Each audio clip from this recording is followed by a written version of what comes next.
English દારૂની 180 મિલીની બાટલીઓ નંગ 2815 જેની કુલ્લે કિંમત રૂપિયા 2,14,600 પ્રોહીના જથ્થા સાથે આરોપીઓને પકડી પાડી પ્રોહિબિશનનો કેસ શોધી કાઢતી સુરત શહેર લીંબાયત પોલીસ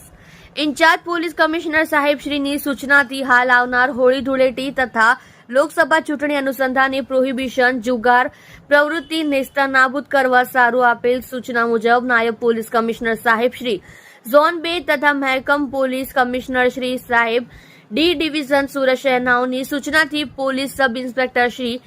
એસડી પઢેરિયા સાહેબ તથા second police inspector Shri V A. Jograna સાહેબનાઓની સૂચના તથા ટેકનિકલ માર્ગદર્શનથી હાલમાં ચાલી રહેલ પ્રોહિબિશન ડ્રાઈવ અનુસંધાને વિસ્તારમાં ચાલતી પ્રોહિબિશન જુગારની પ્રવૃત્તિ નેસ્તનાબૂદ કરવા તેમજ પ્રોહી કેસ શોધી કાઢવા સારું સર્વેલન્સના પોલીસ સબ ઇન્સ્પેક્ટર જીવી દિહોરા તથા સર્વેલન્સ સ્ટાફના માણસો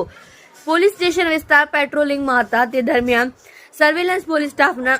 એચસી વિરેન્દ્રસિંહ રણજીતસિંહ તથા પીસી સાજણભાઈ કાનાભાઈ તેઓના ખાનગી અને વિશ્વાસુ બાતમીદાર દ્વારા સંયુક્ત બાતમી હકીકત આધારે ગણનાપાત્ર પ્રોહિબિશનના જથ્થા સાથે આરોપીઓને પકડી પાડેલ જેમાં આ ગુનાના આરોપી સાગરભાઈ ગણેશભાઈ લોખંડે ઉંમર વર્ષ 28 રહેઠાણ પ્લોટ નંબર 24 ગલી નંબર 1 શત્રુઘ્ન ઇકડે નામકાનમાં આસ્તિક નગર 1 લીંબાયત સુરત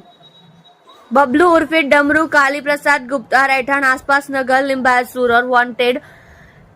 જાહેર કરી 2,14,600 રૂપિયાનો મુદ્દામાલ કબજે કરી આરોપીઓ વિરુદ્ધ ક્વોલિટી કેસ દાખલ કરવામાં આવ્યો છે।